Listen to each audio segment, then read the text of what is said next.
ఒకే రక్తం ఒకే మనుషులు. రచన డాక్టర్ శ్రీ కొమ్మూరి వేణుగోపాలరావు గారు. చదువుతున్నది రాజ్యలక్ష్మి. మనం ఇప్పుడు ఎంతవరకు చెప్పుకున్నామంటే, శ్రీలక్ష్మి వాళ్ళ పల్లెటూరికి మన్మథరావు, సామ్రాజ్యము, శ్రీలక్ష్మి వచ్చారు. మన్మథరావు తనకేం తోచట్లేదు, అలా తిరిగొద్దాం అన్నాడు. సామ్రాజ్యమేమో ఇద్దరు వెళ్ళిరండి అంది. అందుకని ఇద్దరు పొలాల చుట్టూ తిరుగుతున్నారు, అటు ఇటు తిరుగుతున్నారు. శ్రీలక్ష్మికి మన్మథరావుతో ఏదో మాట్లాడాలని ఉంది, మన్మథరావుకు కూడా శ్రీలక్ష్మితో ఏదో మాట్లాడాలని ఉంది. ఏం మాట్లాడాలో అర్థం కావట్లేదు. బావా, ఇంట్లో నాకు సంబంధాలు చూస్తున్నారు, పెళ్లి చేసేస్తానంటున్నారు బావా అంది శ్రీలక్ష్మి. ఉలిక్కి పడ్డాడు. బలవంతంగా నవ్వబోయి మంచిదే అన్నాడు. చేసుకోమంటావా బావా అన్నది. చేసుకోవాలా వద్దా అన్నది. బాగుంది, మధ్య నాదేముందమ్మా అన్నాడు మన్మథరావు. ఏం నువ్వు చెప్పకూడదా, పరాయి వాడివా అన్నది శ్రీలక్ష్మి. మరి నీకెలా ఉంది అన్నాడు. నాకు చేసుకోవాలని లేదు బావా అన్నాడు. ఎందుకు అని అడిగాడు.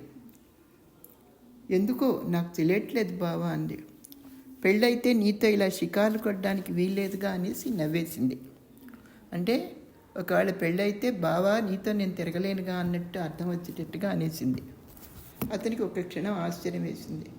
ఏమిటి ఈ పిల్ల ఏం మాట్లాడుతుంది? నాతో తిరగాలని పెళ్ళిని వాయిదా వేసుకుంటారా ఎవరైనా? అతను ఒక క్షణం కన్ఫ్యూజ్ అయ్యాడు, తత్తరబిత్తరయ్యాడు, ఉలిక్కి పడ్డాడు. ఏ భావం ఏ మనసులో ఏముందో అర్థం కాలేదు అతనికి. పోనీ మీ ఆయనతోనే షికార్లు కొట్టచ్చుగా అన్నాడు కొంచెంసేపు బాగే. ఏమిటి, మా ఆయనతో నేను తిరగాల? ఓహో, ఆ మీసాల రాంబాబుతోనా? నా వల్ల కాదు బాబు అంది. ఏమిటి, రాంబాబుతోనా నీ పెళ్ళి అన్నాడు. రాంబాబు అన్న మీసాల అబ్బాయి ఆమెకు వరుసకు బావ అవుతాడు. వాళ్ళ బంధువుల్లోనే ఒకడు మీసాల అబ్బాయి. రాంబాబు అన్న మీసాల అబ్బాయి ఆమె వరుసకు బావ అవుతాడు. Very good. ఏమిటి, నాకు ఇష్టం లేదంటుంటే? ఎందుకు ఇష్టం లేదు అన్నాడు. కారణం లేదు, కొన్నిటి కారణాలుండవు బావా అంది. సరే, ఏంటి నీ సంగతి అన్నాడు. ఆకుపచ్చని కొండల చాటున సూర్యుడు అస్తమిస్తున్నాడు. ఇద్దరూ ఒక గోళంలాగా ఎర్రగా ప్రకాశిస్తున్న సూర్యుడిని చూస్తున్నారు. ఇద్దరూ అలా కొన్ని నిమిషాలు మౌనంగా ఉండిపోయారు. మన్మథరావు పరధ్యానంలో పడిపోయినట్టు గ్రహించింది శ్రీలక్ష్మి. బావా బావా అని పిలిచింది. ఉలిక్కి పడ్డాడు. శ్రీలక్ష్మి అతని పక్కనే నిలబడింది. ఒక్క అంగుళం ముందుకు జరిగితే తగిలేటట్టుగా ఉంది. భలేవాడివే బావా, ఉన్నట్టుండి ఏమిటలా యోగముద్రలోకి వెళ్ళిపోయావు? ఎందుకంత ధ్యానంలోకి వెళ్ళిపోయావు అంది. ఏం లేదని తడువుకున్నాడు. కాదు ఏదో ఉంది. ఉన్నట్టుండి అలా అయిపోయావంటే ఏదో ఉంది. ఇప్పటి వరకు సరదాగా ఉన్నావు కదా, ఊరంతా చూస్తున్నావు కదా, ఉన్నట్టుండి ఏమైపోయింది నీకు అలా ఉండిపోయావు అంది. నిజం చెప్పు బావా, ఒక్కోసారి మనసులో బయట పెడితేనే ప్రశాంతంగా ఉంటున్నా. నవ్వుల పాలు కావాల్సి వస్తుందేమో శ్రీలక్ష్మి చెప్పుకుంటే అన్నాడు. పర్వాలేదులే బావా, నేను అర్థం చేసుకుంటాలే చెప్పు అన్నది. కానీ చిన్నదానివి కూడా కాదుగా, అందుకే అర్థం చేసుకుంటామని అనుకుంటున్నానన్నాడు. చెప్తామని నోటిదాకా వచ్చింది. ఏం చెప్తాడు? గొంతంతా ఆరిపోయినట్టయింది. ఏం లేదని గొణుక్కున్నాడు. సరే ఇంటికి వెళ్దామా అన్నాడు. ఎక్కడా జనసంచారం లేదు. ఇద్దరు బయటకు వచ్చారు. తోటలోంచి బయటకు వచ్చేటప్పటికి అంతా చీకట్లు కమ్ముకుంటున్నాయి. అలవాటైన చోటే కాబట్టి శ్రీలక్ష్మి నిర్భయంగా నడుస్తోంది, గబగబా నడుస్తోంది. కానీ అతను దారి తెలియక తడబడుతున్నప్పుడు బావా ఇటు అటు అంటూ హెచ్చరిస్తోంది. ఎంత బాగుంది ఇలా నడుస్తుంటే. సామ్రాజ్యంతో ఇలా షికారు వెళ్ళాలని, పక్కపక్క నడుస్తూ ఇలా విహరించాలని ఎన్నో కలలు కన్నాడు, ఎన్నో కోరికలు కోరుకున్నాడు. కానీ ఏం లాభం అనుకున్నాడు మనసులోనే మన్మథరావు. ఒక చోట గోతి లాంటిది వచ్చింది. శ్రీలక్ష్మి ఒదుపుగా నడిచి ముందుకెళ్ళిపోయింది, అలవాటైన దోవ కాబట్టి. అసలే పరాగ్గా ఉన్న మన్మథరావు ఎక్కడికో జారినట్టయి తూలి కిందపడిపోయాడు.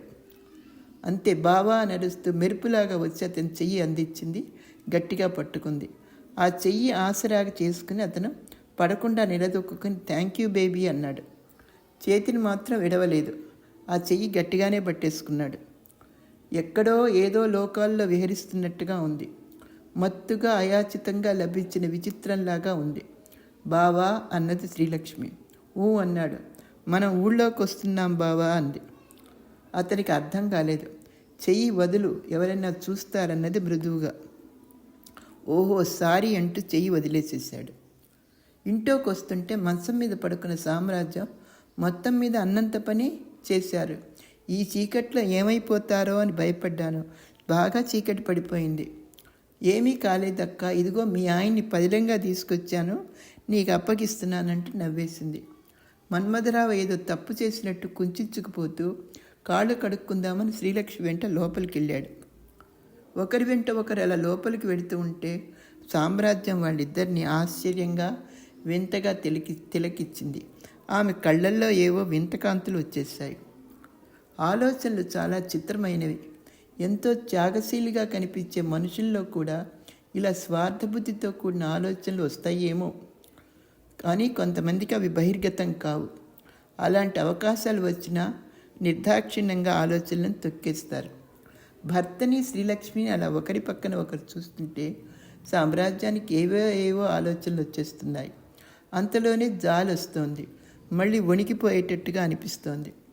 బరువైన ఆలోచనలతో అలసిపోయి ఎంతకు నిద్ర పట్టక 2 నిద్రమాత్రలు మింగేసి పడుకుంది సామ్రాజ్యం. బావా, నీకోసం మంచి టిఫిన్ చేశానంది శ్రీలక్ష్మి.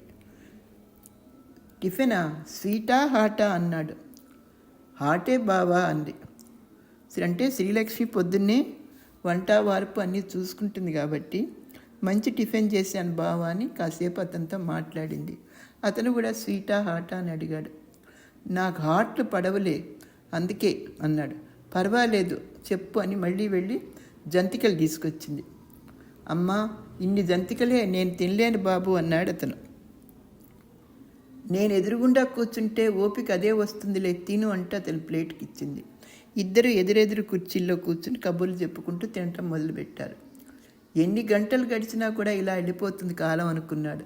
మన్మథరావు ప్లేట్లో ఇంచి ఒక జంతిక తీసుకుని నోట్లో పెట్టి కొరికి అబ్బా అన్నాడు. ఏమిటి బావా అంత గట్టిగా ఉందా అని అన్నది శ్రీలక్ష్మి. నాకు కొరకటం నా వల్ల కావట్లేదు బాబు అన్న. ఉండు చూస్తానంటూ శ్రీలక్ష్మి మరో జంతిక తీసుకుని కొంచెం కొరికి అన్నీ అబద్ధాలే, ఇంత బాగా ఉంటేనూ అన్నాడు. నువ్వు తీసుకున్నది బాగుందేమో, ఏది చూస్తానంటూ ముందుకు వంగి ఆమె చేతిలో లాగేసుకుని నోట్లో పెట్టుకుని నిజమే అన్నాడు. అమ్మో ఎంగిలంది కంగారుగా. ఓహో అందుకా హాటల్లా స్వీట్గా మారిపోయిందని నవ్వేశాడు మన్మథరావు. ఆమె ఉలిక్కిపడి అతని ముఖంలోకి చూసింది. అతని కళ్ళల్లో ఏదో కనిపించింది. ఆ ఏదో ప్రతిదినము ఏదో రూపంలో కనిపిస్తూనే ఉంది, కొద్ది కొద్దిగా అర్థం అవుతూనే ఉంది. ఈరోజు మాత్రం కొట్టొచ్చినట్టు కనిపించింది. అక్కడి నుంచి లేచి కిటికీ దగ్గరికి వెళ్ళి బయటికి చూస్తూ నిలబడిపోయింది శ్రీలక్ష్మి మౌనంగా. అతనికి అర్థం కాలేదు ఉన్నట్టుండి ఎందుకని. లక్ష్మి అన్నాడు. కొంచెంసేపు గడిచాక అతని పిలుపు చెవి పక్కనే వినిపించినట్టు అయింది. మాట్లాడలేదు. కోపం వచ్చిందా అన్నాడు. అవును అందామనుకుంది, కానీ అనలేక ముఖం కాస్త పక్కకు తిప్పేసుకుంది. ఇలా చూడాలి మరి, గబుక్కున ఆ ముఖాన్ని 2 చేతుల్లో పట్టుకుని తన వైపు తిప్పేసుకున్నాడు మన్మథరావు. ఒకళ్ళ వరకు ఒకళ్ళ వంక ఒకళ్ళు చూసుకుంటూ ఒక క్షణం అలాగే కళ్ళల్లోకి చూసుకుంటూ ఉండిపోయారు. శ్రీలక్ష్మి మేలుకుంది. అతని నుంచి విడిపించుకుని పక్క గదిలోకి వెళ్ళిపోయింది. మన్మథరావు ఆశ్చర్యపడలేదు. అతనికి అవాస్తవికంగానూ లేదు. ఇన్నాళ్ళు నిద్రాణమై ఉండి కొత్తగా మేల్కొని అతని మనసు విహరిస్తోంది ఆనందలోకాల్లోకి. అతను ఎంతో సంతోషంతో ఉండిపోయాడు. మర్నాటి ఉదయం ఊరి నుంచి వచ్చిన వైకుంఠం గారు ఇంట్లో అందరూ ఉండగా కూతురు పెళ్లి ప్రసక్తి తీసుకొచ్చాడంటే శ్రీలక్ష్మి పెళ్లి ప్రసక్తి.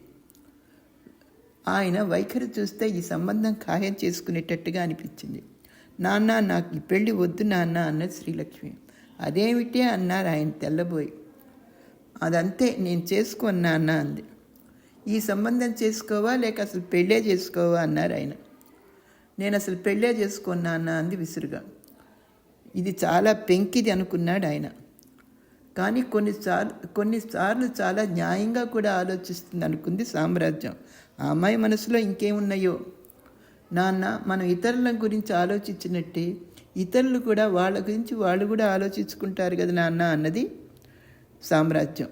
అంటే ఇంచుమించుగా చెల్లెలికి సపోర్ట్గా